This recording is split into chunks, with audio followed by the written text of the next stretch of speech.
Welcome back to Movie Recaps. Today I will show you an adventure, sci-fi, thriller film from 2020, titled Voyagers. Spoilers ahead. Watch out and take care. The Earth is dying. Scientists look for a new planet able to sustain human life and find it in the year 2063. The planet is seen on screen, while a woman explains that it is a planet humans can colonize. She continues, saying that a scouting mission to the planet should be sent. Since the voyage there will take 86 years, the crew of the mission will reproduce on the ship, making the third generation on board the one to reach the planet. The crew is genetically engineered on Earth by combining the genes of leading scientists. A man is seen talking about the reasoning behind this plan, justifying why the crew will be specifically engineered to man the mission, consisting of children raised and trained solely for its purpose. The next step is assessing when they'll be ready to go. The younger the crew is, the longer the resources can be preserved. But, the man, Richard, is worried that they might not be fully equipped to deal with the complexity of space travel on their own. Later, Richard is seen entering a facility where the child crew is being raised and he gets into full protective gear. He enters the rooms where they live and when they see him they all rejoice. Richard monitors where they are in their education, and then tucks Christopher, Sella and Zach into bed. Zach tells him that he's afraid, but Richard comforts him by telling him that he's safe.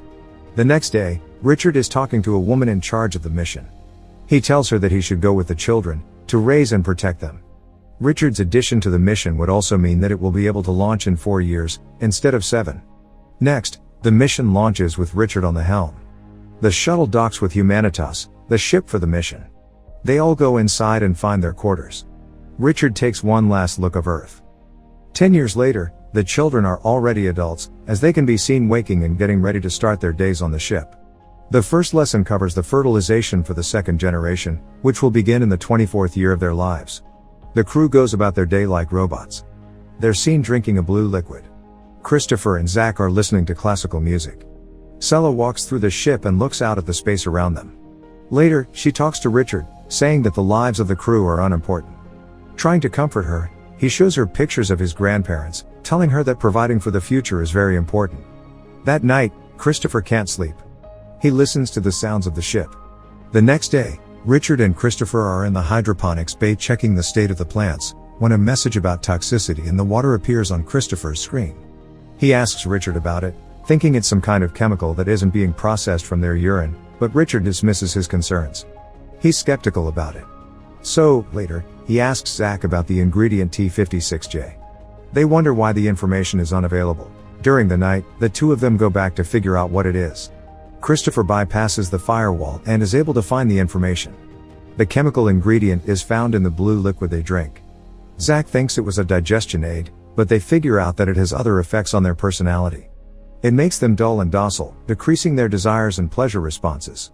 They're being drugged and pacified, so they don't reproduce naturally and overpopulate the ship.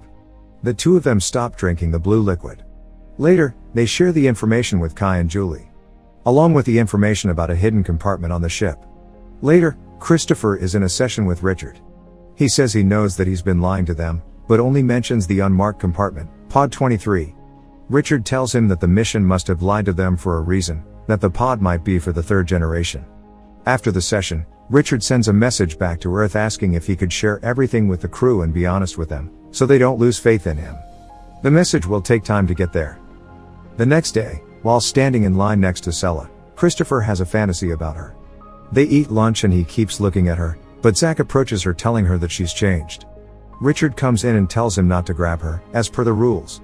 In the gym, Christopher and Zach are seen fighting and taking it a bit too far.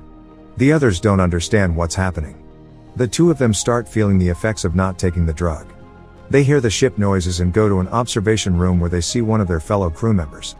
The three of them talk about what it might be, so he tells them that he thinks it might be some kind of alien life form.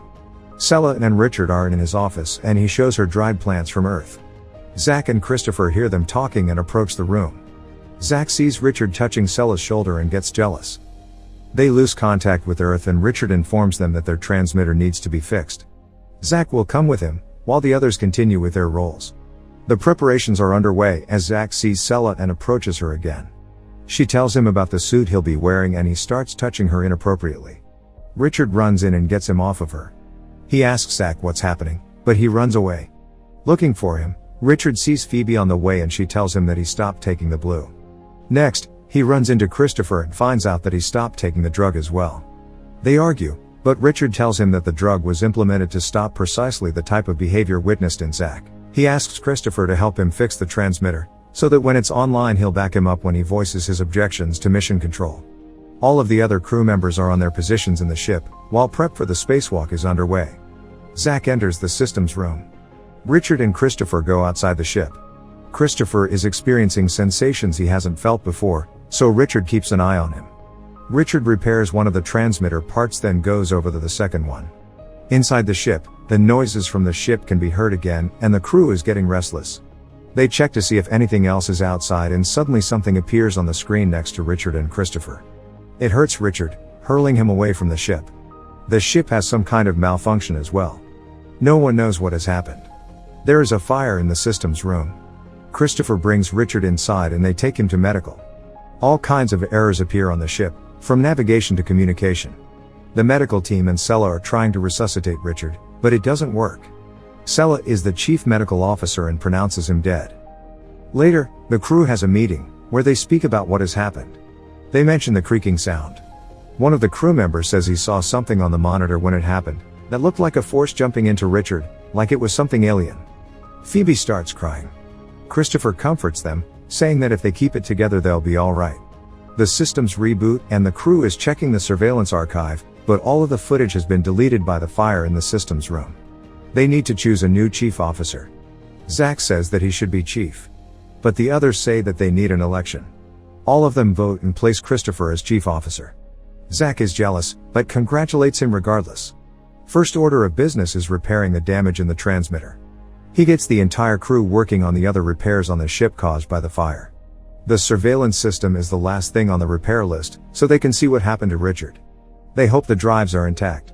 Sella goes to his office and looks through his pictures and videos, when Christopher arrives at the door. She tells him that she is supposed to destroy his personal archive, even though she doesn't want to do it. She shows him Richard's photographs and they talk about the importance of parents. He asks why Richard told her about his life, thinking that they might have been more than friends, but she explains that he was just feeling alone. They look through his video diary, where he explains how much he believes in the mission and talks about how much he cares for them. Christopher is looking for the crew and finds them in the cantina, angry that they're not at their posts. Zach tells him that they're repairing the refrigerators, so they don't lose any food.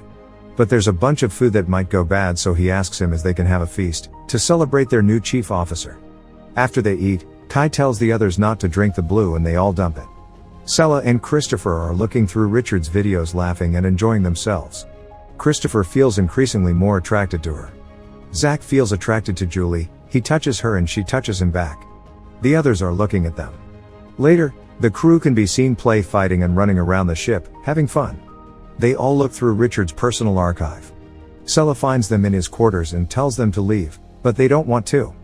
Zach is the last to leave, telling Sella that Richard isn't there anymore to protect her. She goes back to the med bay and grabs a scalpel. Christopher is following Zach, worried he might do something to Sella, when he finds out that she's in the med bay and goes there before Zach can. Zach arrives and Christopher pretends that the two of them are making love, so he leaves. Sella threatens him with the scalpel, not understanding his intentions. But when he says he's there to help her, she says he should help the rest of the crew, because they're getting out of control. Christopher leaves and finds Zach along the way, telling him to stay away from Sella, when they hear the strange crackling noise again. He follows it around the ship, as others can hear it too. Kai sees Julie getting close to another crewman, so he flies into a rage and punches him off her. They fight. Later in the cantina, Christopher tries to get the crew to behave, but they don't like it. Suddenly, the crewman that Kai beat up starts hitting him with a tool. Christopher stops him by hitting him too. He tells everyone to get Kai and the other one treated and then to meet at the common room. In the meeting he tells everyone that the fighting has to stop and the reparations have to continue. Zach challenges him and the others think that they shouldn't be doing the work because they won't get to the end of the mission. Christopher says that their grandchildren will and that they need to support them. One of the crew members says he doesn't want to work in the systems room because the alien lives there. He thinks Christopher brought it in when Richard died. Phoebe suggests they repair the surveillance system and see what happened, but Zach belittles her and tells Christopher to shut up too. He doesn't care about the rules anymore and tries to get the others on his side, saying Christopher isn't the right leader. Zach thinks he should be the leader and tries to convince the rest of them to become a part of his group, which will be strong enough to fight the alien if it's there. Many of the crew follow him, but some of them stay on Christopher's side. That group goes to the surveillance room to fix the system, afraid the alien might be there. Christopher goes in first to check. Zach and the others roam the hallways and reach the systems room. Him and Kai go inside the room, not knowing Christopher has been in there too. They go deeper inside the room to look for the alien. The ones on the outside see something happening inside, and Zach and Kai run out terrified, sealing the room as they leave. Later, they tell the others from the group that the alien attacked them. Meanwhile, Christopher brings the surveillance drive to Sella in the med bay. Him, her and a few others check the footage. They find the footage from the systems room and realize that it was Zach and Kai that killed Richard by electrocuting him, then lied about the alien. The group decides to keep quiet for the moment, until they figure out what to do. Christopher and Sella hide the drive in her room and talk about Zach. He thinks that this is what they're really like without the drug, but she disagrees, saying that the two of them are different. He says that he's worried that the others won't care about the truth and that maybe he doesn't care either. Sella tells him to stay with her. They kiss and they sleep together. In the morning, there's a knock on Sella's door. It's Zach saying that he'll come inside, one way or another. When she and Christopher open the door, Zach and Kai invite them to another celebration in the cantina. Christopher's group arrives, while the others are already eating. Zach invites them to get some food. When they sit down, he stands up and proclaims himself the new chief officer.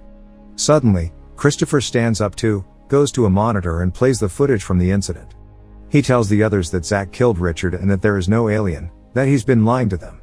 He suggests Zach confines himself in his room, while they consult the program and they decide what to do. Everyone gets upset and Zach confesses, saying he did it to protect them, because the alien was in Richard and Christopher brought it inside. He convinces the others that the alien is inside the ship, hiding in one of them. Zach says that they need to find it and kill it, to which they all agree. He pits them against each other and they start fighting. They think it's the crewman that works in the med bay and they start chasing after him. Christopher follows suit. Kai hits him first, then the others join, as they kick the crewman to death. Christopher takes his group to a secure place in the ship, while Zach's group goes into the med bay and they arm themselves. Christopher's group tries to figure out what to do and some of them want to give up, saying they can't do anything in the moment. They think they should join Zach's group and try to detain him later, because his group has weapons and they don't. Sella realizes that Christopher knows about the weapons hidden on the ship in the secret compartment. Christopher goes to find it by himself. He opens a compartment and crawls inside, searching for it. When he finally finds it, he can't open it and an alarm starts blaring, which Julie and another crewman hear. They hear him inside the compartments too and tell Zach about it. Christopher gets out to get some tools to open the compartment, but when he comes back, the other group is already taking the compartments apart. They open the secret compartment and find the weapons. Kai thinks they're meant for the third generation, but Zach says they are for them. Two people from Christopher's group want to join Zach and the others. Zach asks where the rest are hiding. Sella, Phoebe and Christopher devise a plan how to get close to Zach. He suggests that he should kill him, but Phoebe doesn't like it. Sella watches them on the monitor and sees that they're moving, coming after them. They cut their power and arrive at the room. Sella tells her group not to resist, as the others storm the room and grab them. Sella stops them, as they are dragging Christopher away, and asks to talk privately to Zach. She says she wants to be with him and join his group, as she walks up to him. But he rejects her, laughing at her when Phoebe appears asking if they've all gone crazy. She says they can decide not to act the way they have. But they all tell her to shut up. Suddenly Kai kills her to the shock of everyone, including Zach. But he turns it around and goes after Christopher. He and Sella escape, but the others hunt for them throughout the ship. They hide in a vent, but the others quickly find which one it is. Zach shoots inside, as Julie tells him to be careful, because he's destroying their food supply. He sends one of his men after them to see if he got them, but they escape again. Suddenly, someone shoots at them, so they start looking for weapons. Christopher finds a fire extinguisher and as Kai comes inside the med bay, they incapacitate him and accidentally kill him. Zach finds them fast and shoots after them as they run away. They get into an airlock and Christopher tells Sella to get into a spacesuit. He covers the window of the airlock. When Zach reaches it, he shoots without hesitation. Suddenly he's sucked inside, because the hatch to the outside has been opened. He grabs Sella and goes to close the hatch, fighting with her and eventually stabbing her with a knife. Christopher pushes him outside the hatch, but as they fight, ends up sucked out in space himself. Before Zach can close the hatch, Sella kicks him out of it. She searches for Christopher, waiting for him to come back and suddenly sees him grabbing onto the ship. The two of them come back inside and tell the others that Zach is gone. They put down their weapons. Sometime later, all of the crew is having lunch in the cantina. Sella asks Christopher how they can make sure something like that doesn't happen again. They listen to some of Richard's recordings again, in which he says that no matter what bad happens on the mission, the ones that prevail are proof that humans are worth saving. The crew votes for a new chief again and they choose Sella. She records a diary in which she says that they will vote for everything from that moment on and that they will still not go back to the blue. The crew continues repairing the ship and work together in peace as time goes by. Sella can be seen pregnant and the baby is Christopher's. The baby is born. A few years later, it can be seen running on the ship and joining other children. Those children grow up on the ship, as the first generation grows old. 86 years since the start of the mission, the Humanitas can be seen floating in space and engaging its drive to land on the planet. The older generations and the younger ones look toward their new home on the alien planet. Make sure to subscribe and turn on notifications so you can watch more videos like this. Thanks for watching.